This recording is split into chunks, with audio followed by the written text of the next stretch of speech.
Hola, muy buenos días a todos, a los presentes y a los que estéis conectados desde casa. Bienvenidos al Centro Regional de Innovación Digital. Mi nombre es Marta Muñoz, soy la directora del centro y bueno, uno de los objetivos alineados con la estrategia del Gobierno de Castilla-La Mancha es la divulgación científica y por eso nos hemos reunido hoy para ofreceros esta charla de gran interés y un tema que está en boga. Y bueno, a continuación voy a dar paso a nuestra directora general de Infraestructuras, Telecomunicación y Ciberseguridad, María Dolores Higuera. Un aplauso para ella.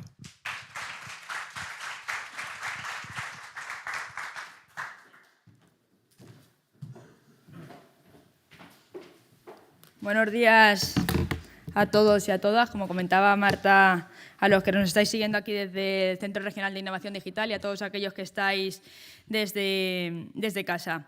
Saludar a los representantes de Palo Alto y Unitel, no solamente por organizar este evento, sino por estar con nosotros aquí en el Centro Regional desde el principio, por ser ese partner que tanto necesitamos y que tanto creemos, y por fomentar esa colaboración público-privada en la que siempre hablamos y en la que tanto creemos. Aunque ahora Jesús lo comentará mejor. La tecnología cuántica puede cambiar por completo la forma en la que protegemos nuestra información digital. Por un lado, las futuras computadoras cuánticas podrán romper muchas de las medidas de seguridad que usamos hoy, lo que representa un riesgo importante para datos sensibles, para gobiernos y para empresas. Pero al mismo tiempo, la cuántica también ofrece nuevas formas de poder proteger la información, como métodos que permiten detectar si alguien, por ejemplo, está intentando espiar una comunicación. En resumen, la relación entre cuántica y ciberseguridad es un desafío, pero también es una oportunidad. Pone en riesgo la seguridad actual, pero también permite construir sistemas mucho más seguros para el futuro. En este contexto de la transformación digital, resulta fundamental que los territorios nos adaptemos para poder garantizar la seguridad de nuestros datos frente a las amenazas que están en constante evolución. El Gobierno de Castilla-La Mancha tiene una clara apuesta por la tecnología y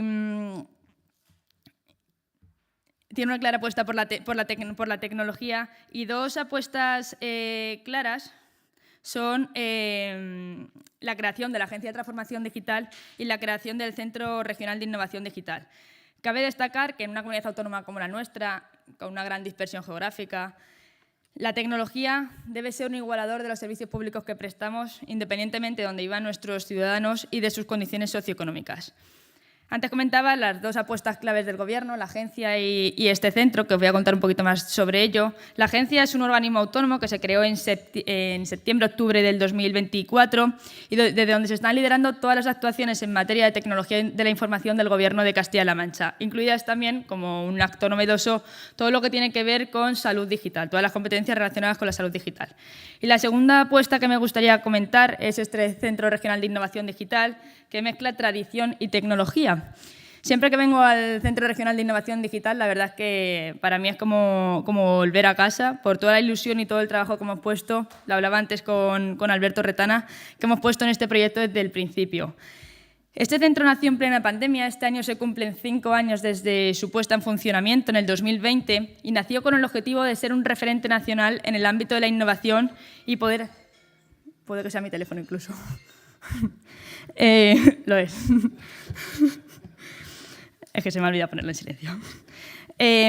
Bueno, estaba comentando que este centro nació en plena pandemia en el año 2020. Comentábamos antes que nació con mascarillas y nació con un objetivo claro, ser un referente nacional en el ámbito de la innovación y poder acelerar de esta manera la transformación tecnológica en una comunidad autónoma como la nuestra, como Castilla-La Mancha. Este centro surgió por varios motivos, ya que desde antes de la pandemia se quería y se tenía claro que la tecnología tenía que ser en Castilla-La Mancha un motor de crecimiento de la economía y se quería crear un ecosistema colaborativo para que como administración pública fuésemos capaces de absorber e incorporar a la administración las llamadas tecnologías disruptivas de una forma mucho más rápida y mucho más eficiente. Eso entonces, estaba viendo también a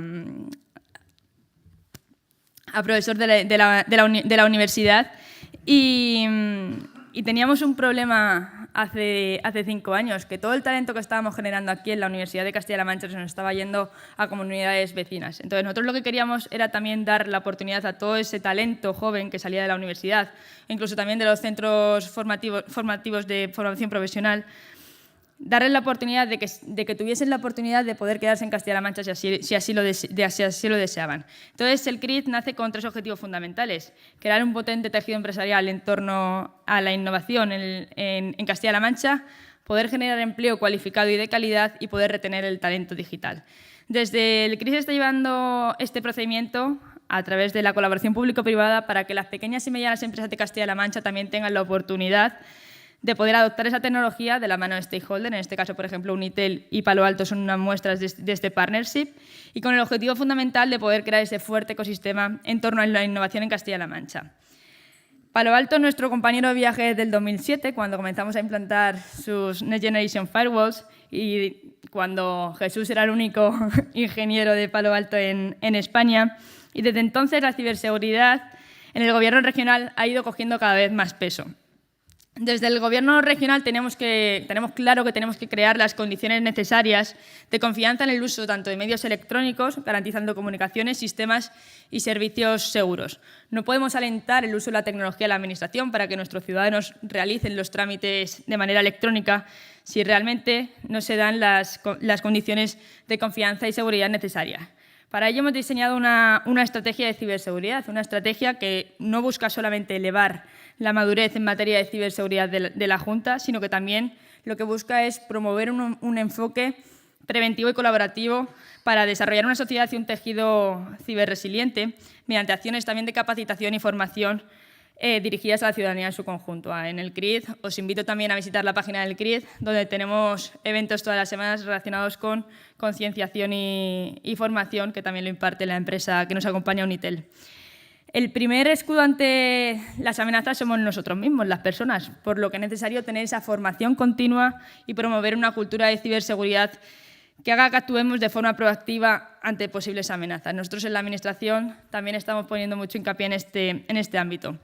La estrategia de ciberseguridad que comentaba se articula en torno a tres líneas. Una Junta de Comunidades de Castilla-La Mancha ciberresiliente, se centra en fortalecer las infraestructuras y las capacidades de la propia Administración. Un territorio ciberseguro, donde hemos creado, junto con la Universidad de Castilla-La Mancha, con una cátedra que tenemos con ellos de colaboración, un observatorio de ciberseguridad que nos va a permitir hacer un seguimiento continuo del estado de ciberseguridad de la región. Y luego comentaba anteriormente capacitación y sensibilización. No podemos hablar de transformación digital si no capacitamos, formamos y preparamos a la propia ciudadanía. Y ya no vale con hacer accesible la tecnología y capacitar para no dejar a nadie atrás. No, lo que tenemos que concienciar para que la ciudadanía haga un uso ético y responsable de la misma. Y esta reflexión cobra aún más importancia si tenemos en cuenta los retos emergentes que plantea esta evolución tecnológica. En este sentido, el binomio cuántica-ciberseguridad es uno de los temas más estratégicos actualmente, porque la computación cuántica promete transformar profundamente cómo se protege y cómo vulnerar la información digital. Pero todo esto nos lo va a contar ahora Jesús, que realmente es el experto en la materia. Muchas gracias y espero que lo disfrutéis. Gracias. Muy bien. Oye, pues mil gracias a todos, lo primero, por echar un rato aquí con nosotros, hablando de cuántica. Mil gracias, Marta, Lola, Tomás, por esta iniciativa. Siempre hay que empezar dando las gracias, ¿no? Porque queda bien. Pero voy a decir una cosa que es verdad. Yo soy al 75% manchego, así que mi familia son todos de Cuenca. Algunos de la ciudad y otros de los pueblos y las ciudades que están más cercanas a la Comunidad de Madrid, que es donde yo nací. Así que me hace especial ilusión contar esto aquí porque me siento en mi casa, ¿vale? Vengo mucho de vacaciones y me encanta vuestra tierra y bueno, pues soy manchego al 75%, así que con más ímpetu. Antes de empezar con esto, me parece muy importante el comentario que ha hecho Lola hablando de la importancia de la comunicación y de la colaboración público-privada. Nosotros en general, y yo en particular, colaboramos hace 5 años cuando se montó esta iniciativa y me encanta ver aquí la sala llena de gente que quiere aprender estas cosas, ¿vale? Así que luego me han dicho que podemos dejar un turno de preguntas. Yo hablo muy rápido, así que bueno, esto tiene sus ventajas y sus inconvenientes, pero como estamos en el mundo cuántico, pues todo va rápido aquí. Y voy a empezar disculpándome, sobre todo porque creo que hay algún profesor en la sala, porque no soy físico, yo soy ingeniero informático y vamos a tocar temas físicos. A mí me gusta que la gente entienda la tecnología. Y yo en esta charla en general y en otras, intento dedicar mucho tiempo a intentar hacer que sea palpable y que se entienda, porque si no, empezamos a contar cosas que la gente se pierde, ¿vale? Así que mi objetivo fundamental aquí hoy sería que entendierais esto. Son temas muy complicados. Había un gran físico que murió hace algunos años, se llama Richard Feynman, que era un gran divulgador, un físico estadounidense que fue premio Nobel de física, y decía que el que cree que haya entendido algo de la cuántica realmente no ha comprendido nada. Así que eso va por delante. Es un tema complejo. Abrid vuestra mente, como decía la canción, no me acuerdo de quién era, y bueno, yo creo que vamos a pasar un rato divertido. Quiero que entendáis sobre todo de qué se trata. No voy a hablar tanto de Palo Alto Networks, aunque al final explicaré un poco cuáles son los retos en ciberseguridad y qué podemos hacer nosotros, pero quiero que lo entendáis. ¿Y por qué me disculpo? Porque son temas muy complicados. Richard Feynman ya decía que el que cree que ha entendido la cuántica no ha entendido nada, y voy a sobresimplificar un montón de cosas, ¿vale? Así que si hay algún físico en la sala, insisto, sé que vamos a pasar muy por encima de muchas cosas que son realmente mucho más complejas. Pero yo creo que estará bien para que entendáis un poco de qué estamos hablando. Y bueno, ahora enseguida os explico esto del gato de Schrödinger, que además me gusta tanto que hasta me he hecho camisetas, estas me las hago yo. Las hago para mi equipo, ¿vale? El gato de Schrödinger. Y os cuento a ver por qué es esto del gato de Schrödinger, que no sé si estáis familiarizados con él o no. Estamos a finales del siglo XX, ¿vale? No, del siglo XIX, perdón, 1800 y mucho. Maxwell, que era un físico escocés, había establecido las leyes del electromagnetismo, y muchos físicos pensaban, entre lo que ha hecho Maxwell y lo que ha hecho Newton, aquí está todo el pescado vendido, ya no queda nada más que hacer. La física, ya entendemos cómo funciona el universo, cómo funcionan los átomos, cómo funciona todo, no hay nada más que hacer. Nada más lejos de la realidad, ¿vale? En el 1905 surgen 4 papers de Albert Einstein, que hoy vamos a hablar por encima de ellos, muy por encima, que cambian radicalmente nuestro concepto del universo, ¿vale? El mundo macro, las cosas que pasan en grandes magnitudes, y surge la cuántica, que es de lo que vamos a hablar hoy, que es justo lo contrario, es hablar de lo diminuto, de lo enano, ¿vale? Esto se lo acaba de conectar. Bueno, vamos a hacer, como os he dicho antes, voy a empezar haciendo, pues eso, una introducción básica, pero nos va a llevar un rato, a lo que es la mecánica cuántica, con el interés de que entendáis un poco de lo que estamos hablando, porque si no nos vamos a perder. Y, insisto, abrid la mente porque es un tema complejo. ¿De qué estamos hablando? Cuando estamos hablando de la cuántica, como os acabo de contar, estamos hablando de lo diminuto, de lo pequeño, de lo que ocurre a la escala atómica. ¿Sabemos exactamente cuándo dejan de ocurrir los efectos cuánticos? No, los físicos no se ponen de acuerdo. Lo que sí que está claro es que a nuestro nivel, al mundo macro en el que nosotros vivimos, no son visibles, ¿vale? Y por eso no los percibimos y por eso nos resultan tan contraintuitivos, y es algo con lo que no estamos acostumbrados. Y por eso insisto en lo de abrir vuestra mente. No está clara la barrera, no está clara la frontera en la que esto desaparece. De hecho, os adelanto que si queréis ganar el Premio Nobel de Física, para los que estéis interesados, también los que están en remoto, que se me olvida agradecer a la gente que está online, gracias por estar aquí con nosotros hoy también de manera virtual. Si queréis ganar el Nobel de Física, si juntáis el mundo macro con el mundo micro, os lo van a dar seguro, ¿vale? Os vais a llevar el Premio Nobel de Física. Hay mucha gente, la teoría de cuerdas y todas estas cosas que habéis escuchado seguramente por ahí, están intentando hacer eso, juntar el mundo macro, que es lo que hizo sobre todo muy bien Einstein, aunque ya vais a ver que aquí también trabajó, con el mundo micro, que es el mundo de la cuántica. Y, ojo, porque cuando hablamos del mundo cuántico y el mundo del átomo, pensamos todos que es algo diminuto, y lo es, pero ojo que las distancias son enormes. Aquí os he puesto, para que entendáis un poco de lo que estoy hablando, una representación gráfica con un campo de fútbol, ¿vale? Imaginaros, yo soy del Madrid, ¿qué le vamos a hacer? El mejor equipo del mundo, ¿no? Aunque sea de Cuenca, pues soy del Madrid. Imaginaos que esto es el Santiago Bernabéu, ¿vale? Y aquí en el centro tenemos el núcleo atómico, que está formado básicamente por protones y por neutrones, por eso es lo de menos. Y luego tenemos los electrones girando alrededor, ¿vale? La típica bolita esa que todos habéis visto alguna vez, que se estudiaba cuando estudiábamos química y física. Fijaos, si hiciéramos una representación a escala, el núcleo representaría el centro del campo de fútbol y los electrones estarían dando vueltas por la última grada del estadio. Es decir, las distancias a nivel atómico son brutales, son masivas, ¿vale? Así que eso es importante que lo tengáis en cuenta. Y de hecho, casi todo el espacio está vacío. ¿Cómo surge este tema de la cuántica? Este señor que tenéis aquí, que se llama Max Planck, que también fue premio Nobel de Física, es un gran físico alemán, pues estaba estudiando por qué cuando se calientan los metales cambian de color. Cada uno le da por una cosa. Ya sé que no suena muy sexy, pero a uno le da por comer pizza, a otro por bailar, por salir de copas. Pues este hombre se divertía analizando qué le pasaba al metal, ¿vale? Y se da cuenta de que pasa algo, bromas aparte, que pasa algo muy curioso. Y es que la energía que esa es la conclusión a la que él llega, y por eso ese cambio de color no fluye de manera continua, como se pensaba hasta ese momento, sino que lo hace en pequeños paquetitos, en pequeñas, que llama cuantos. ¿Vale? Esos paquetitos que son diminutos, 6,6 por 10 a la menos 34, para los que seáis más físicos, bueno, eso lo de menos son enanos, es la unidad mínima de energía en el universo y que funciona a nivel atómico. ¿Vale? Y en eso se basa precisamente todo el concepto este del mundo cuántico. Hay un experimento que yo creo que es el que mejor refleja la parte más alucinante y más sorprendente del mundo de la cuántica, que es el experimento de la doble rendija. El primer experimento este de la doble rendija, que os lo voy a explicar ahora, y lo podéis hacer si queréis vosotros en casa, no es difícil de reproducir, se hizo a finales del siglo XVIII, lo hizo un físico inglés, me parece, se llama Young, y básicamente la idea es muy sencilla. Fijaos, voy a coger una lámina de metal, le voy a hacer dos rajas muy finas, de ahí lo de la doble rendija, ¿vale?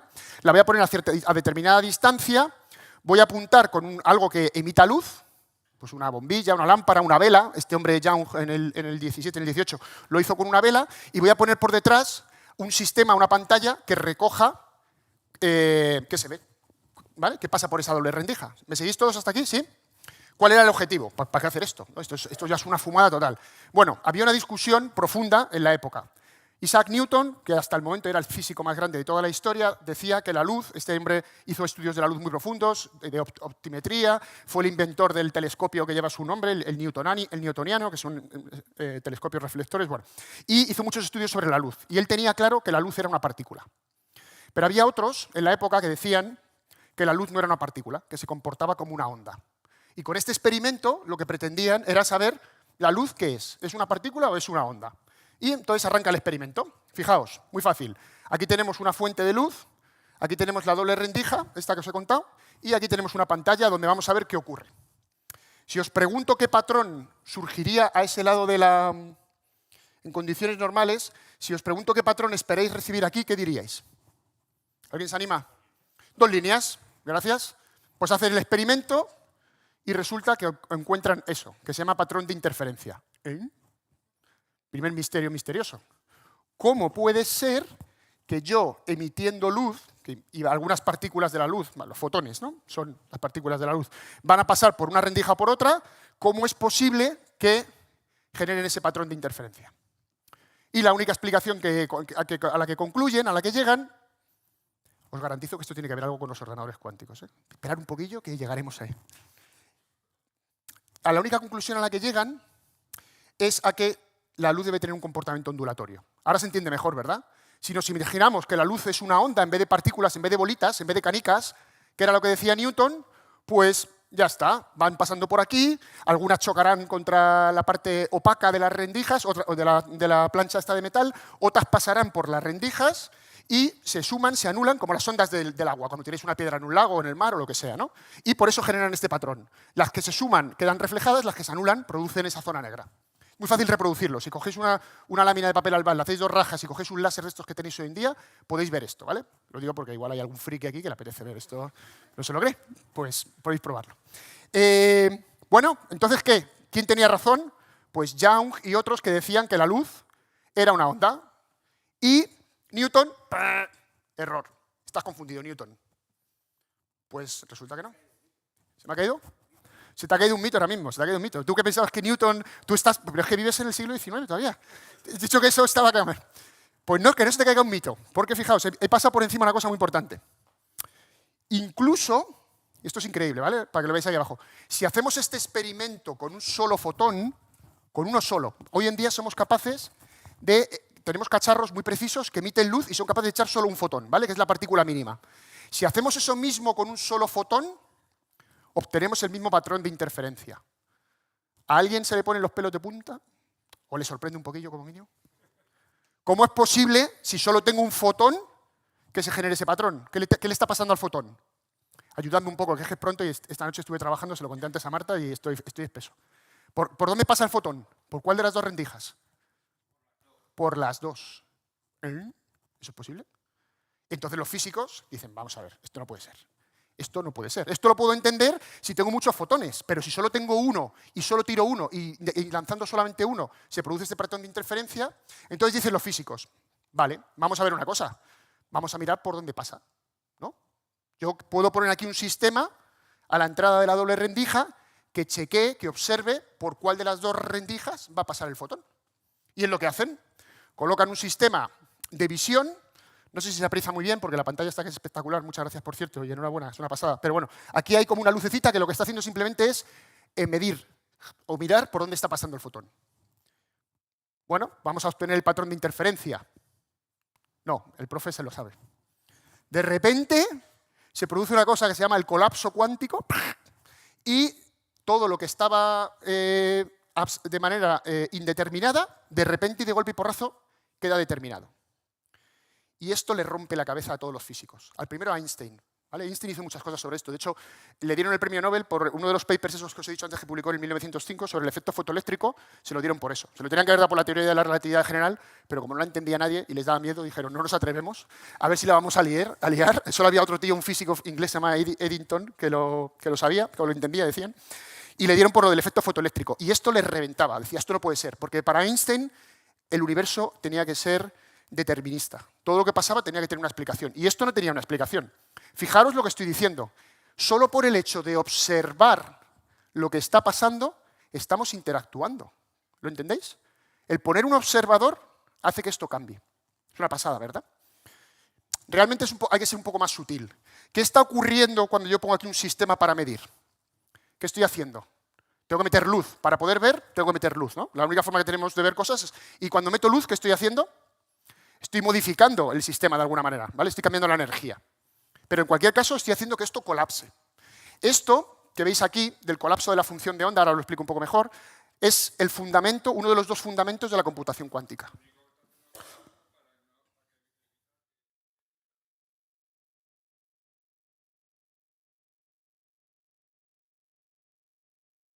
Solamente por el hecho de mirar, no estoy cortando nada, solamente por el hecho de mirar hace que vaya por un lado o por otro. Colapsa, porque estoy cambiando el sistema, ¿vale?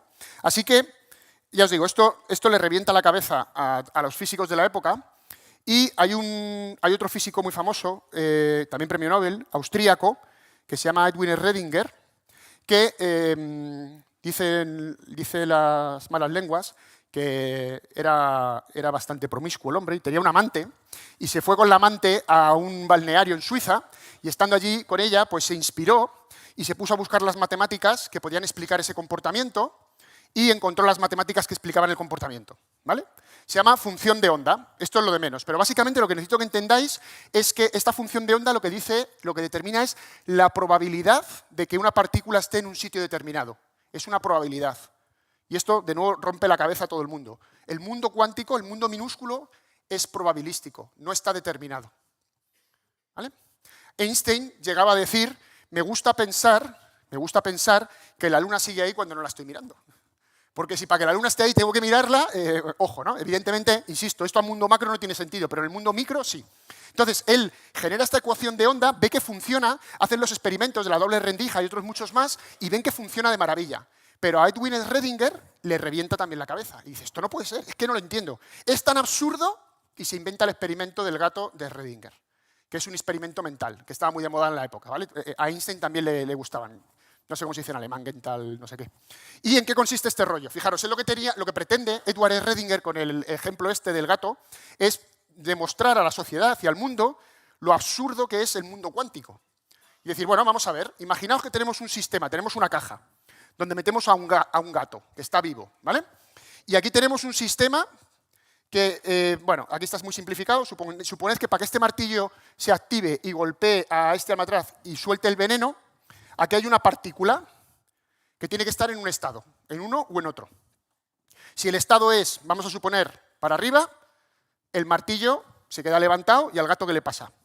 Que vive. Si el estado de la partícula es para abajo, el martillo cae, golpea el almatraz, libera el veneno y el gato está muerto. Metemos todo esto en una caja, está cerrada. ¿Cómo está la partícula? ¿Para arriba o para abajo? No se sabe. Si no hay observador hay superposición cuántica, ¿vale? Entonces él decía, Dios, es tan absurdo, el gato está vivo y muerto. Por eso jugamos con el rollo del concepto del gato vivo y muerto. Y se ha convertido como en el eslogan y en el lema del mundo cuántico. No tiene sentido porque estamos metiendo micro con macro. Y acordaros, esto solo ocurre en el entorno micro, ¿vale? No en el entorno macro. Pero hasta los propios padres de la cuántica, Planck, Einstein, Schrödinger y algunos otros, como a lo mejor conocéis el Heisenberg, bueno, hubo bastantes en la época, la verdad es que Bohr también, hubo un montón de físicos en esa época que fue una pasada, la época dorada de la física, la primera mitad del siglo XX, les reventaba la cabeza, ¿vale? Primer concepto muy importante. Segundo concepto muy importante para la cuántica y para la computación cuántica, el entrelazamiento. Si lo de la superposición os ha alucinado, esto os va a dejar flipaos, ¿vale? ¿Qué es esto del entrelazamiento cuántico? Esto a Einstein ya casi le mata del todo, ¿vale? Le dejó ahí patidifuso. ¿En qué consiste esto? Fijaos, somos capaces de coger dos partículas, ¿vale? Estamos hablando de nuevo del mundo micro, de alguna forma las relacionamos, las entrelazamos, por eso se habla de entrelazamiento, ¿vale? Están relacionadas de manera que si una es verde, la otra es roja o rosa. O si una gira para arriba, la otra gira para abajo, ¿vale? Y cogemos esas dos partículas, que las configuramos así aquí, están las dos juntitas, y ahora nos llevamos una partícula a un extremo del universo, y la otra la dejamos aquí, ¿vale? Lo más lejos que podéis pensar, distancia tendiendo al infinito. Tan pronto como yo observo esta partícula, el estado es indeterminado, ¿no? Ya lo hemos dicho, a nivel cuántico el estado es indeterminado, solo cuando observamos se produce el colapso. A nivel cuántico, lo que está pasando es que cuando yo observo la partícula y esta decide que se pone en verde, imaginaos qué ocurre automáticamente en la otra punta del universo. La otra se vuelve rosa, o a la inversa. Y esto no sé si os alucina o no, pero debería, porque voy a contar aquí una pequeña cosa. Hay una ley que surge precisamente de Einstein, de la teoría de la relatividad especial de 1905, que dice que la velocidad máxima que se puede alcanzar en nuestro universo, está hipercomprobado, es la velocidad de la luz, ¿vale? Unos 300.000 kilómetros por segundo. Claro, esto de entrada, si haces así, ¿qué significa? ¿Que la información está viajando más rápido que la velocidad de la luz? Porque es inmediato, es instantáneo. No, realmente existe ese tipo de relación, ese entrelazamiento. La información no viaja, pero tan pronto esta toma un estado, la otra toma un estado distinto. Y esto seguro que os suena a megafumada. Esos tres señores que veis ahí abajo fueron el Premio Nobel de Física por esto en el 2022, no hace tanto. Ya existía el CRIT, antes lo ha presentado Lola, ¿vale? Me parece que dijiste que se arrancó en el 20. Ya existía el CRIT. De hecho, hay un experimento súper chulo, por si alguien tiene interés, se hace en la isla de Tenerife, donde han demostrado que esto es así. Y por dejar volar un poco nuestra imaginación, ¿vale? Para dejarlo así un poco en plan... hay gente que pretende o dice que esto podría ser el futuro ¿de qué? De la teletransportación. Podríamos teletransportarnos, ¿verdad? Si fuéramos capaces, hay un salto cuántico, nunca mejor dicho, entre conseguir poner dos partículas separadas y teletransportar un cuerpazo como el mío, ¿vale? O sea, hay una diferencia, pero se están haciendo un poco, parece ser que los estudios van por ahí. Esto machacaba a Einstein hasta el extremo de que él lo llamaba, en alemán no sé qué, la acción fantasmal a distancia. Intentó durante mucho tiempo demostrar, junto con otros dos físicos, que esto era erróneo, que no era verdad, que había una serie de, él lo llamaba variables ocultas, que había cosas que no controlábamos, porque de nuevo le machacaba el que no fuera el mundo determinista. ¿Sí? ¿Se entiende? Un físico de los 70, irlandés, que se llamaba Bell, demostró que esto es así y lo tenemos clarísimo hasta el extremo de que, es decir, Einstein estaba confundido en esto, no hay ninguna variable oculta ni nada por el estilo, el mundo cuántico es así, y demostró que, por tanto, cuando se actúa sobre una partícula que está entrelazada con otra, inmediatamente la otra cambia, ¿vale? Y ya os digo que el Premio Nobel de Física del 2022 fueron esos tres físicos sobre esto. Bueno, espero no haberos machacado mucho el cerebro. Yo lo siento, porque esto seguramente no os esperabais este rollo físico a estas horas de la mañana, pero yo creo que es importante porque ahora todo lo que voy a contar de los ordenadores cuánticos lo vais a entender mejor. Que si no, empezamos a hablar aquí de superposición, colapso, la función de onda, el entrelazamiento, y dices, ¿esto qué es? Ahora por lo menos entendéis el fundamento, ¿vale? ¿En qué se basa esto? Entonces, vamos a hablar de computación cuántica. Un par de links ahí a dos vídeos de YouTube muy buenos de dos físicos del Instituto de Física Teórica, ¿vale? Esperanza López y Alberto Casas, dos máquinas. Si os interesa este rollo y queréis profundizar, lo cuentan muy bien, mucho mejor que yo, y además lo hacen muy didáctico, sin meterse en mucho rollo matemático, ¿vale? Y le dan un poco más de profundidad. Entonces, bueno, pues por ahí por finales de los 80, principios de los 90, nos damos cuenta de que esto de la cuántica puede tener una capacidad significativa e importante a la hora de mejorar la computación. Y surge el concepto de computación cuántica, ¿vale?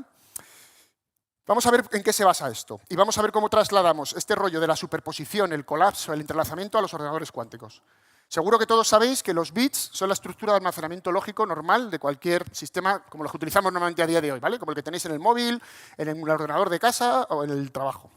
Y es una estructura lógica que creó un matemático que se llama Boole, en el que se puede almacenar 0 o 1, ¿no? Y con esto construimos el universo. Lo voy haciendo más grandes y das. Bueno, en el mundo cuántico se utiliza un concepto distinto que se llaman qubits, ¿vale? Los qubits son el equivalente al bit en el mundo binario que conocemos más o menos todos y con el que nos manejamos habitualmente.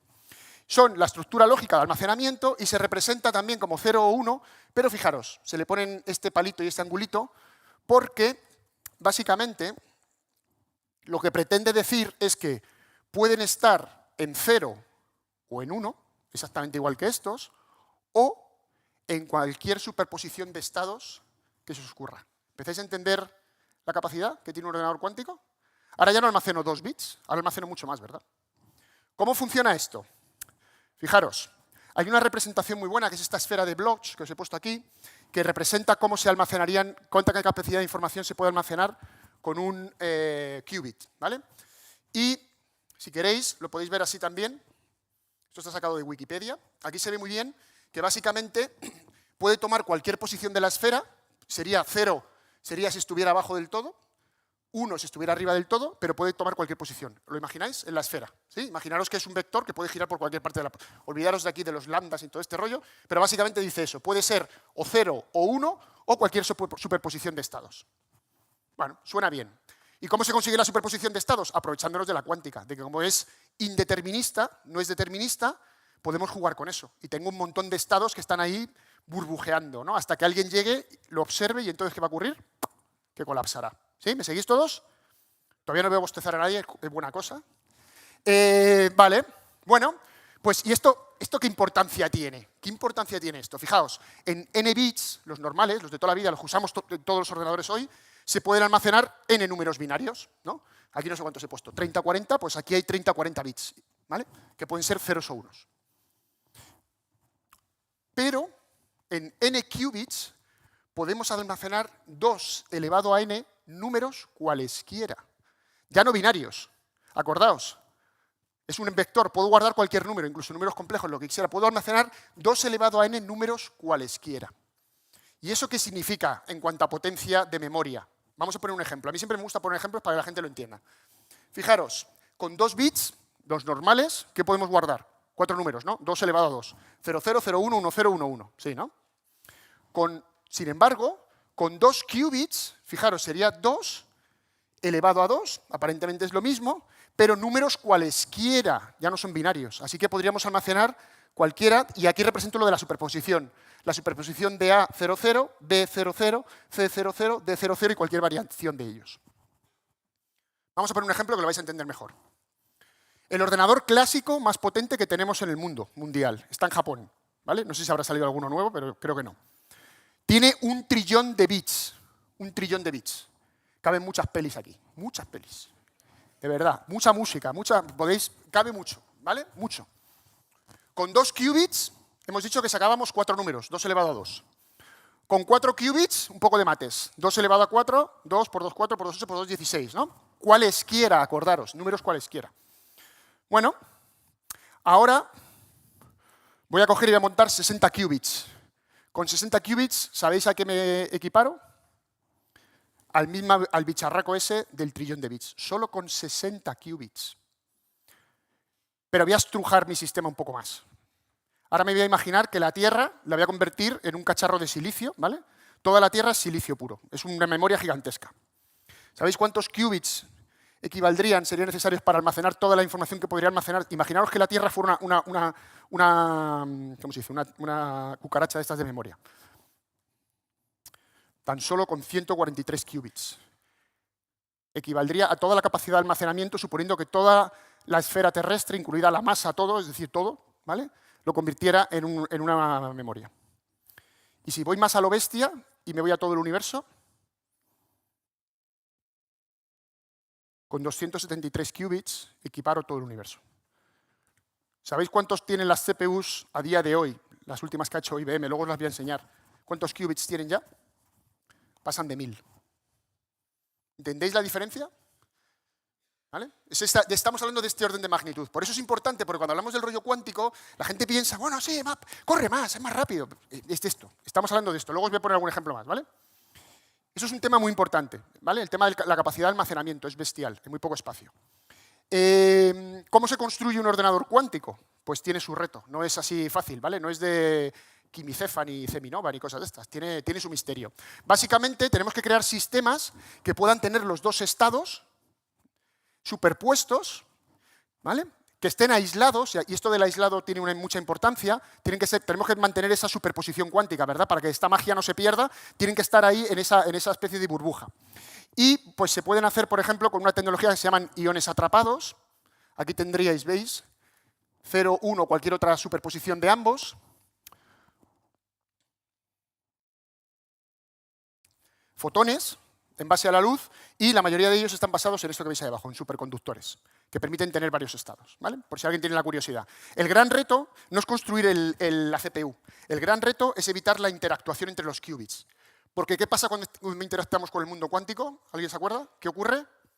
Colapso, gracias. Y cuando colapso, rompo la magia. Todo este rollo que os acabo de contar, ¡pam!, se acabó. Ya me quedo con un solo valor. Ya no tengo la magia de tener todas estas posibilidades y esta capacidad de almacenamiento. ¿Me seguís? Entonces, ¿qué ocurre? Que construyen estos ordenadores con CPUs que no son muy grandes, luego las voy a enseñar, pero las tienen que refrigerar, las tienen que llevar casi al cero absoluto.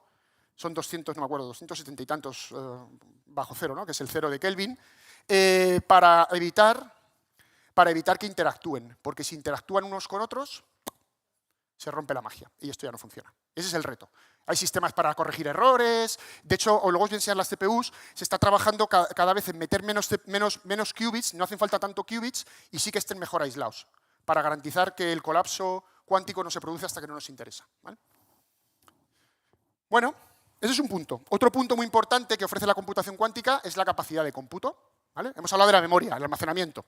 Capacidad de cómputo. ¿Cómo conseguimos con la computación clásica, de nuevo, los ordenadores que tenéis en casa, cómo conseguimos el paralelismo?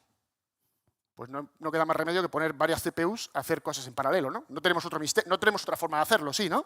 Entonces, si yo cojo 001, lo paso por este cacharro y obtengo 010, si quiero que esto ocurra en paralelo, ¿qué tengo que hacer? Poner otro microprocesador, ¿no? Tener otra CPU. No hay otra forma de hacerlo. Si quiero tener 3 sistemas en paralelo, pues tengo que poner 3 CPUs. Por eso la mayoría de los sistemas modernos son multicore, ¿no? Esto que habéis escuchado, 4 cores, 8 cores, 16 cores, no sé qué. Los cores es para intentar meter paralelismo en computación. Bueno, fenomenal, pues así es como funciona, ¿vale? Así que no queda más remedio que poner muchas CPUs. Si quiero que todas estas operaciones ocurran a la vez, pues tengo que tener aquí 3 chismes que estén ejecutando en paralelo. Y luego inventarme algún sistema que orqueste eso y que coja los resultados, los sume, los junte, me los presente, lo que sea. Eso es lo que hacemos en computación clásica. Pero la cuántica tiene otra gran magia. Y es que, como tenemos superposición, ¿qué puede pasar? Que si no rompo la superposición, ¿cuántos estados tiene un qubit? Tantos como a mí me dé la gana. Con lo cual, teóricamente, si no lo rompo y en una sola salida de CPU, podría hacer todas estas operaciones. Acordaos que eso son una forma de representar los qubits. Podría hacer estas, aquí hay 3, ¿verdad? Tenemos 1, 2 y 3. Cada uno son 3 qubits. Podría hacer todo esto usando un computador cuántico. Le he puesto ahí el gatito, ¿vale? Es el ordenador cuántico. ¿Y en cuántos ciclos de CPU lo haría? En 1. ¿Veis la proporción? Es una barbaridad, mucho más potente. Mucha más memoria, mucha más capacidad de cómputo. ¿Cuál es el problema del sistema? Que yo tengo que ir a mirar esto que resulta me ha devuelto. Y cuando miro qué ocurre, colapso.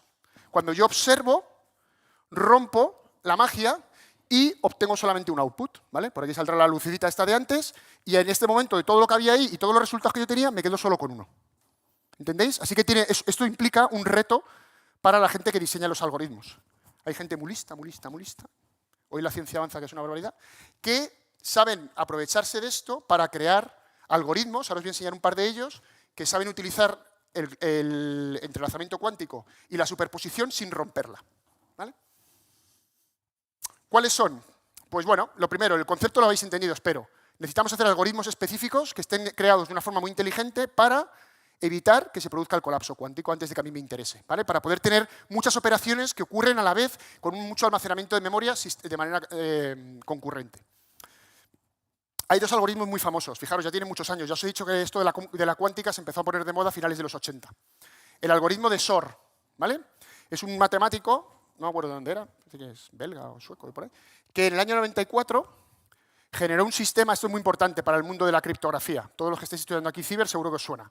La factorización de números primos, ¿vale?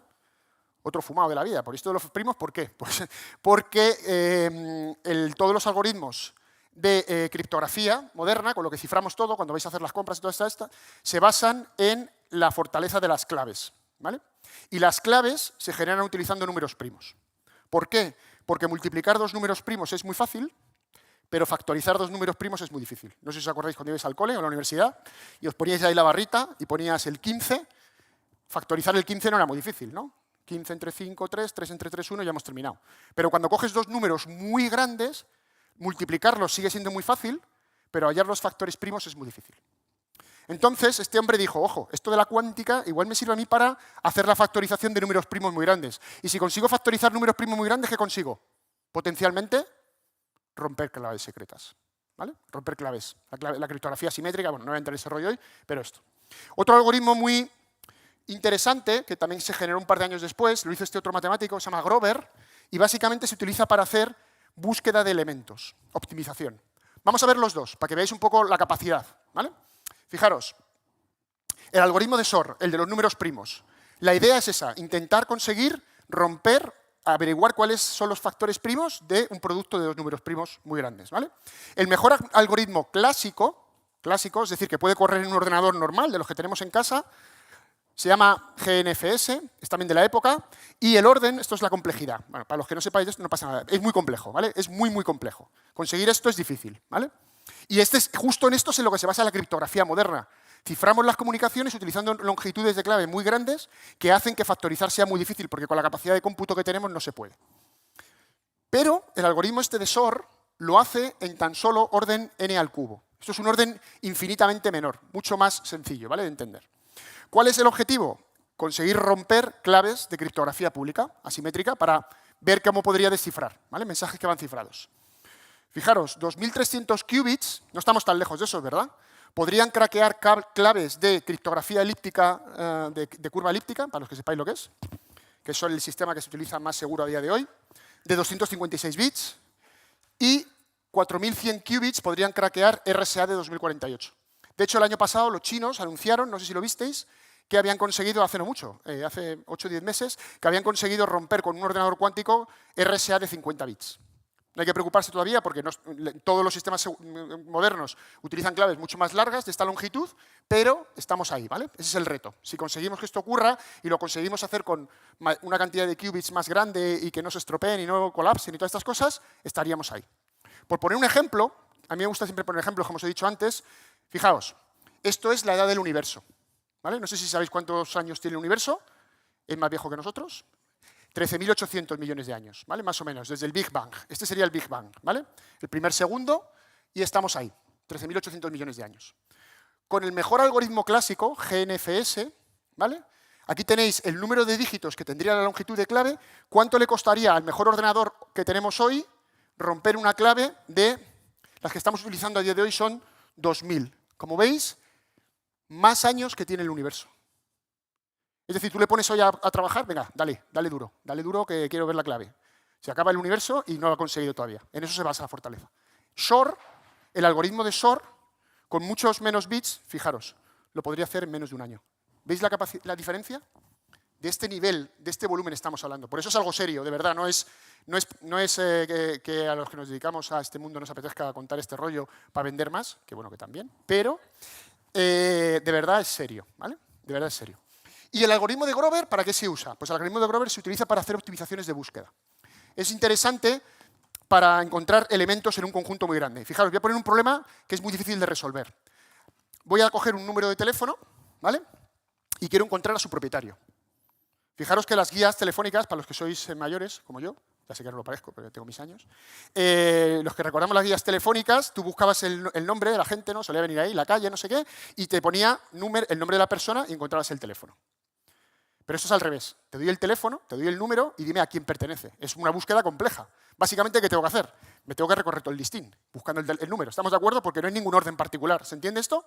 Sí, ¿no? Tengo el listín de Talavera de la Reina, lo que fuera en su día, tendría un montón de páginas, pues una población grande, te suelto un número a voleo y ahora dime tú en qué página está. Pues ponte ahí a buscar, dale ahí al dedo y... ¿no? Bueno, pues el algoritmo este de Grover encuentra el teléfono de Jesús Díaz por defecto, si no utilizáramos el algoritmo, hay que hacer tantas búsquedas como elementos tiene, con lo cual la complejidad es aproximadamente n. Luego dependerá de la suerte que tenga, ¿no? Esto es como todo, es probabilidad. Igual lo encuentro a la primera o me recorro todo el listín, eso nunca lo sabes. Pero en el peor escenario me tengo que recorrer el listín entero de Talavera de la Reina, ¿vale? Sin embargo, con Grover, como utilizamos este rollo de la superposición y del entrelazamiento, puedo hacer todas las búsquedas de teléfono de una forma muy inteligente, combino todos los números de teléfono, los busco, taca, taca, taca, taca, y en una sola operación prácticamente encuentro cuál es el de Jesús Díaz. ¿Lo entendéis? Es una pasada. Aprovechándome de eso, sin romper el colapso. Esa es la idea, ¿vale? Así que se convierte en un programa muy sencillo. ¿Para qué se utiliza en el mundo de la ciber? ¿Qué es lo que os interesa a los que estáis aquí? Pues se utiliza sobre todo para la criptografía simétrica. Sabéis que en los sistemas de cifrado primero negociamos criptografía simétrica, que es con la que negociamos la clave simétrica, y este nos ayudaría a romper las claves simétricas de hashes, que es la que se utiliza para firmar. Cuando firmáis un correo electrónico o cualquier cosa, y consigue debilitar AES, que es el algoritmo de firma más popular que hay, fijaros, lo debilita de 256 a 128. Básicamente, con 128 qubits podéis craquear AES 128 en segundos. ¿Vale? Es una pasada. Coge el de 256, lo baja a 128 y con tan solo 128 qubits puedo modificar la firma. La firma que se utiliza para ver que los documentos oficiales que emite la Junta de Castilla-La Mancha no han sido modificados. O para ver que cuando yo presente mi declaración de Hacienda pertenece a Jesús Díaz y no a Hugo Íñigo, etc. ¿Vale? ¿Sí? Bueno, pues esta es la idea. ¿Nos sirven los ordenadores cuánticos para cualquier cosa? No, no sirven para todo. ¿Vale? Tienen algunas funciones. Y aquí os he puesto un resumen de algunas, de las más populares. Emulación de sistemas cuánticos. ¿Esto qué significa? Hombre, que el sistema cuántico es muy bueno para emularse a sí mismo. Si queremos entender cómo se comporta un sistema cuántico, de eso surgen por eso. ¿Por qué no utilizar un ordenador cuántico y ver cómo se comporta? Pues para eso se utiliza. Diseño de nuevos materiales. ¿Vale? Aquí hay una parte de investigación muy grande. Comunicaciones, para hacerlas más seguras, más eficientes, más rápidas. Búsqueda de elementos en el conjunto, ya lo he enseñado con el algoritmo de Grover.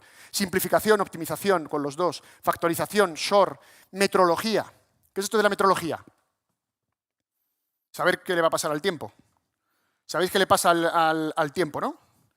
A día de hoy, con los ordenadores que tenemos, supongo que estaréis todos de acuerdo conmigo en que el tiempo de hoy lo clavan, el de 2 días lo clavan, 3 días casi lo clavan, y a partir del cuarto día, la cosa ya se... Esta Semana Santa va a hacer mal. Buah, sol de novedades. Al revés. A partir del cuarto día, lo único que funciona es lo del grajo. Cuando el grajo huele abajo, hace un frío del carajo, ¿no? ¿Vale? ¿Por qué? ¿Por qué? Porque, precisamente por el mismo problema que os he dicho antes, el problema de la meteorología, bueno, perdonad, la metrología es la medida, ¿vale? Los cálculos climáticos es la meteorología, que lo estoy diciendo mal, me acabo de dar cuenta. Pero bueno, volviendo al rollo este del tema del tiempo. No es que no sepamos calcular todas las variables que influyen en saber si dentro de 10 días va a hacer sol o no en Talavera con precisión, podríamos potencialmente hacerlo, ¿vale? El problema es que el cálculo es tan complejo, esto crece de manera exponencial, que conforme le vas metiendo más días, se dispara el tiempo de computación. Y para cuando tú sabes ya qué tiempo va a hacer, resulta que ha llegado el día. Entonces ya no hace falta preguntarle al ordenador, ¿vale? Entonces, para ese tipo de cosas funciona muy bien. Metrología, que lo he dicho mal, es para hacer medidas muy precisas. Muy precisas, ¿vale? Hay determinadas cosas que tienen que estar medidas con una precisión brutal, crear esferas perfectas y cosas así que se utilizan en rollos espaciales, es fundamental. Y, por supuesto, el palabra favorito de los últimos años, optimización de la IA. Imaginaos, ya habéis visto el potencial que tiene la IA, imaginaos si yo le meto ahora a la IA capacidad cuántica para hacer que todo esto vaya mucho mejor. ¿Sí? ¿Se entiende? Bueno, pues estos son algunos problemas. ¿Vale para cualquier otra cosa? No. Hay muchos problemas que no. ¿Vale? ¿En qué estado del arte nos encontramos? Esto que os he puesto aquí es el roadmap que tiene IBM, que es uno de los fabricantes de CPUs, hay algún fabricante incluso español, de CPUs cuánticas, ¿vale? Como veis tienen un roadmap muy agresivo. Os voy a enseñar alguna foto para sintetizar. Este es el que sacaron en el 2022, le llamaban Osprey y tenía ya 433 qubits. Acordaos que con 273, me parece que era, ¿no? Emulaba toda la capacidad de almacenamiento del universo, ¿vale? Para que entendáis un poco el potencial. ¿Cómo de grande es? Cabe en la palma de la mano. Lo complicado no es eso, lo complicado es todo el sistema de refrigeración y todo esto que os he contado antes para evitar que los qubits que van ahí dentro interactúen entre ellos. Luego sacaron otro en el 2023, que le llaman Cóndor, que tenía 1100 y pico qubits, ¿vale? Es una barbaridad. Y entonces se dieron cuenta de que está muy bien crear muchos qubits, pero el problema ¿cuál es? El tema este de las interacciones que no deseadas. Y últimamente, el del año pasado, se llama Flamingo, fijaros, lo han sacado solo con 156 qubits, pero están mucho mejor aislados y es mucho más eficiente. Porque si no, muchas de las operaciones que hacen los otros se pierden, ¿vale? Hay sistemas que corrigen porque interactúan, colapsan, apuntas con la lámpara y se estropea todo el sistema, ¿sí? Vale, entonces, quiero ser muy claro. ¿Están generándolos? Sí. ¿Funcionan? Sí, para cosas todavía muy pequeñas. El año pasado, me parece que fue hace 2 años, Google anunció que había conseguido lo que se llama la supremacía cuántica, que es resolver un problema específico más rápido que un ordenador normal. Pero estamos en ello, como veis, ¿vale? Vamos a llegar aquí. Tiene toda la pinta, ¿sí? Bueno, vamos a ver esto qué significa en el mundo ciber. ¿Qué implicaciones tiene? ¿Vale? Que es algo que se supone que yo venía a hablar. Pues básicamente estas 3 cosas que veis aquí. Lo primero, toda la PKI que utilizamos a día de hoy, si esto realmente se termina convirtiendo en una realidad, es inútil, no va a valer para nada. ¿Por qué? Porque va a ser trivial romper cualquier sistema de clave, ¿lo entendéis, no? Toda la privacidad de los datos a largo plazo, la Junta de Castilla-La Mancha tiene mis datos almacenados durante 10 años, no sé qué, de repente se ve comprometida, porque hoy no puedo descifrar, pero quién sabe si mañana sí. Con lo cual, esos datos, su vida se tiene que acortar muchísimo, porque se podrían ver potencialmente comprometidos, ¿me entendéis? Y el tiempo de transición en ciber son muy largos. ¿Qué quiere decir esto? Que cada vez que tenemos que adoptar nueva tecnología nos cuesta. Hay que ponerse las pilas ya porque esto está llegando. Y no es fácil cambiar los sistemas, adaptarlos a todo este nuevo sistema de algoritmos, etc. ¿Vale? Ese es un poco el reto. ¿De cuánto tiempo estamos hablando? Pues los expertos hablan de entre 5 y 15 años. Yo, personalmente, estoy más cercano a los 6-7 años que a los 15 años. Y, por supuesto, lo de siempre. Si ponemos pasta, si hay inversión pública, privada, etcétera, pues estos plazos se acortarán, ¿vale? Pero hay muchas iniciativas para hacer que esto sea una realidad. Y, entre tanto, ¿qué hacemos nosotros? Eso que veis ahí arriba, el Y2Q es el Year to Quantum, que significa, básicamente, ¿qué debería hacer yo hasta que llegue el año del cuántico, en el que esto sea una realidad y, digamos, se empieza a estandarizar? No esperéis tener un bicho de estos en casa, como tenéis una nevera o un frigorífico o una lavadora a día de hoy, pero llegará un momento, si ocurren las cosas como pensamos, que será relativamente estándar para estados, grandes empresas, etc. ¿Qué están haciendo los malos? Pues los malos hacen una cosa que se llama Harvest Today, Decrypt Tomorrow, que es cosecha hoy. Me voy a guardar los datos. Si los datos de la Junta de Castilla-La Mancha de Jesús Díaz, que pasan por aquí cifrados, los cojo hoy, ¿qué puedo hacer con ellos? Sí, pero de entrada, ¿los puedo descifrar o no? No, a día de hoy no puedo. Con los computadores actuales no puedo. Pero sí que me los puedo guardar, los cosecho, con la esperanza de que cuando el ordenador cuántico esté disponible, pueda romperlos. ¿Se entiende? Ese es el gran reto, ese es el gran problema, ¿vale? Entonces, ¿esto qué implica? Que tenemos que empezar ya a implementar criptografía, se llama poscuántica. Esto ya es el siguiente salto, ¿no? ¿Qué es esto de la criptografía poscuántica? Pues muy fácil. Ya os he contado el problema que puede haber utilizando el algoritmo de Grover y de Shor para todo esto. Montar algoritmos que sean resistentes, se llaman cuántico resistentes. ¿Existen? Sí, existen ya. ¿Vale? ¿Qué quiere decir? Pues que vamos a poder montar ya hoy algoritmos que yo empiezo a cifrar los datos con esos sistemas y aunque llegue un espabilado y me los robe, me coja la comunicación cifrada Jesús Lola, en mi interactuación con la Junta de Castilla-La Mancha, no va a poder descifrarlo, porque está cifrado con un sistema que incluso cuando estén los ordenadores cuánticos seguirá siendo muy complicado de descifrar. ¿Se entiende? Por eso se habla de poscuántica. No es que sea algo que va a venir después, es que tenemos empezar a generar sistemas que hoy permitan que esto no ocurra cuando esto sea una realidad. Si termina siendo lo que ya veremos, pero tiene pinta de que sí, ¿vale? ¿Qué más? ¿Cuál es otro reto? Pues que los estándares están evolucionando. Esto es algo súper nuevo, ya habéis visto, cada año sacan CPUs nuevas, hay un montón de fabricantes. Os he puesto IBM sin ánimo de hacer propaganda ni nada, pero porque es verdad que ellos sacan muchos. Pero ya os he contado que Google tiene también, Microsoft, hay hasta alguna empresa española, etc. ¿Cuál es el problema? Pues que hay muchos PQCs, Post-Quantum Cryptography, que se están empezando a estandarizar, muy bien no se sabe cómo. Otro gran problema es la falta de confianza en los PQCs que se están proponiendo. No sé si lo sabéis, pero cuando sale un algoritmo de cifrado, AES, RSA, ECC, que os he contado antes, y algunos otros, son años. Alguien se hace un concurso, suele hacerlo el NIST, que es el Instituto de Estándares estadounidense. Presentan aquí los matemáticos mejores del mundo mundial, vienen con sus algoritmos que son irrompibles, los presentan, se analizan, se estudian, otros matemáticos les intentan reventar y cuando encuentran algo que parece que les funciona muy bien, se convierte en un estándar. Para eso pasan muchos años. ¿Qué está ocurriendo ahora? Como esto corre tanto, la gente empieza a generar algoritmos que tienen pinta, parece que, pero vete tú a saber si de verdad esto funciona o no. ¿Lo entendéis? Eso es un reto, porque nos obliga a correr, nos obliga a ir muy rápido antes de que los estándares se puedan adaptar. Y encima, todavía peor, ¿cómo me voy a resistir yo a tener un algoritmo postcuántico en mi navegador? No puedo vivir sin él. Así que, ¿qué hacen todos los navegadores? Pues te empiezan a soltar algoritmos postcuánticos, que te los descargas como si fueran un plugin y lo tienes a correr. ¿Vale? Y ahora en un segundo os voy a explicar cuál es el reto, pero acordaros de eso, porque es otro problema incluso casi más grave, porque ese sí que le tenemos hoy, ¿vale?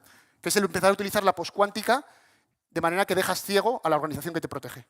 Porque no pueden descifrarlo y por tanto no pueden saber qué va ahí dentro, ¿lo entendéis?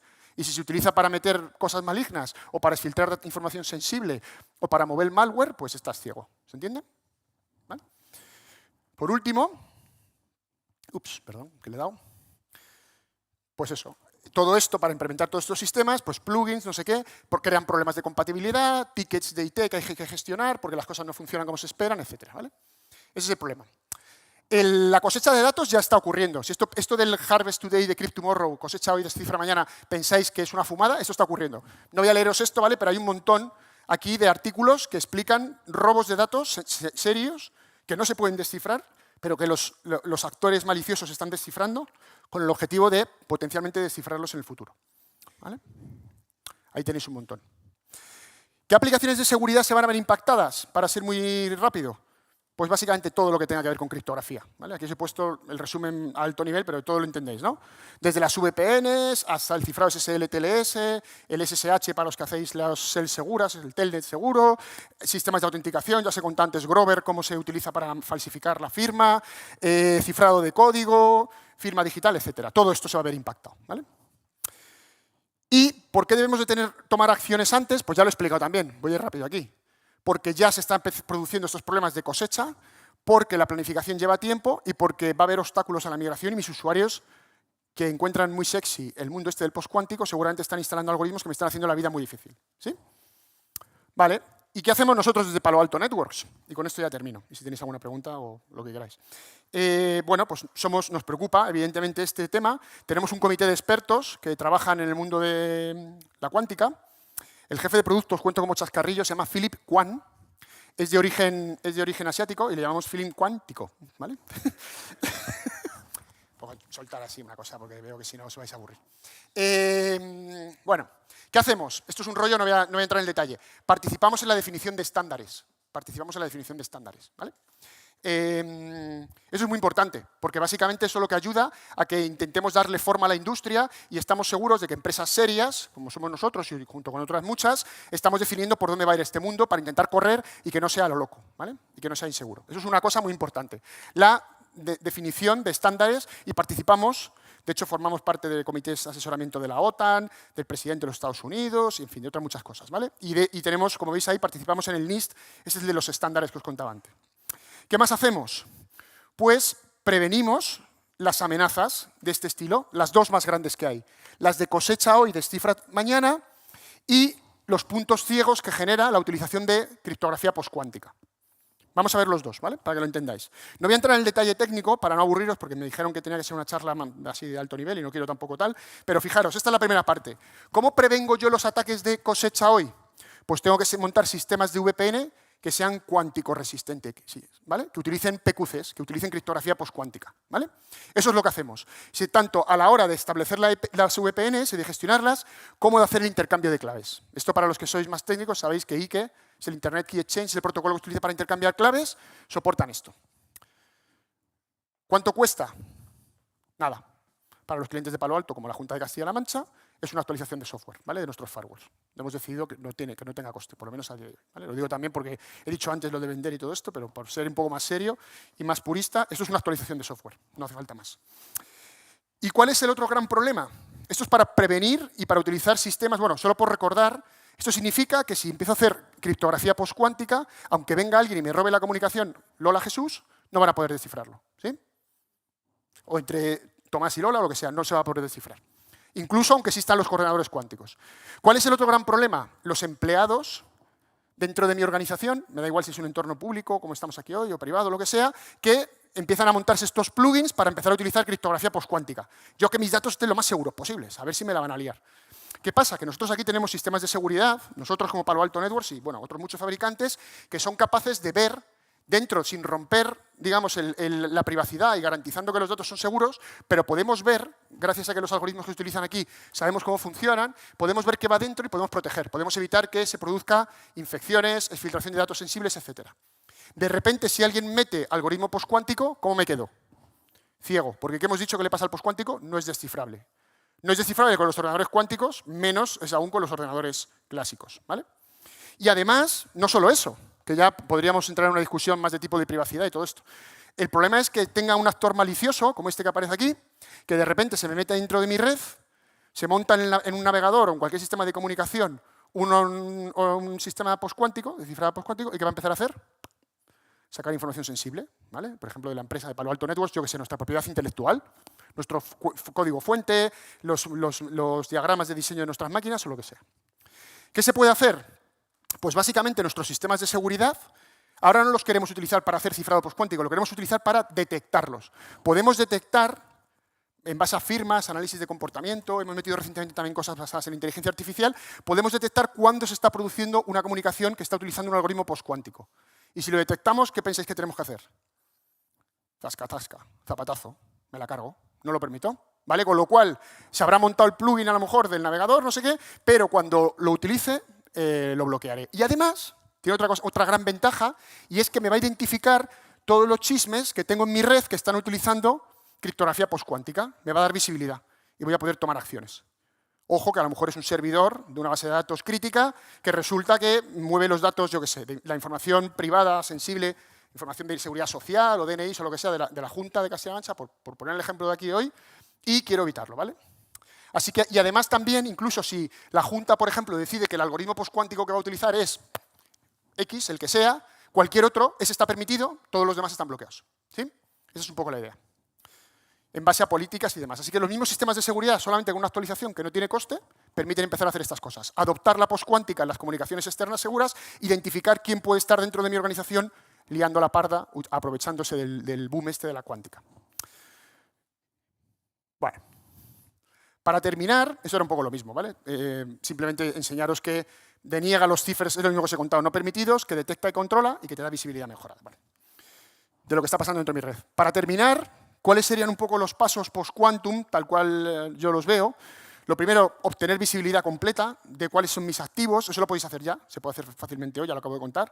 Saber cuáles son, qué sistemas tengo dentro de mi organización que potencialmente están utilizando postcuántica o no.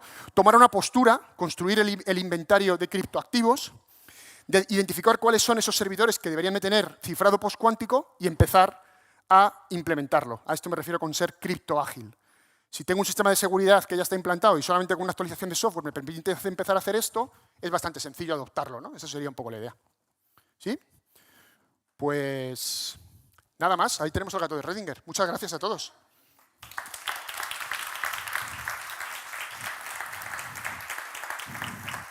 No sé si me he enrollado mucho. No sé si me he enrollado, si hay preguntas o dejamos aquí. ¿Sí? ¿Alguien tiene alguna pregunta? A mí. No sé si sabré responderla. Hablabas de ahora mismo de la posición que puede tener la Junta o los grandes sistemas ante este tipo de ataques. Y las empresas un poco más pequeñas, ¿cómo se pueden ir adaptando también? Lo mismo. El approach es el mismo. Utilizas, lo que pasa es que el sistema de seguridad que va a tener una gran empresa, o la Junta de Castilla-La Mancha, va a ser un bicharraco tipo turbolavadora, ¿vale? Y a lo mejor el que tienes tú en tu casa, yo en mi casa tengo uno, que me da Palo Alto Networks, de hecho tengo dos, que son así chiquititos. Y para el entorno de home, casero, hace exactamente lo mismo que la turbolavadora de la Junta. A otra capacidad, con otro rendimiento, evidentemente mucho menos cómputo, pero las funciones son las mismas. Está muy bien la pregunta, gracias. Son sistemas, en este caso estamos hablando de sistemas de seguridad de red, cortafuegos de nueva generación, o sistemas SASE, de seguridad SASE, y cosas así, que tienen estas capacidades incorporadas. Entonces, en función del tamaño, pues pero la función es la misma. Es un tema simplemente de capacidad del chisme en cuestión. O incluso de microservicios, estás hablando de la nube, ¿vale? ¿Hay posibilidad también de que empresas externas, si tienen un dispositivo Sí, claro que sí. Sí, sí, existen. Sensores, detección a través de copias de tráfico internos, taps y cosas así.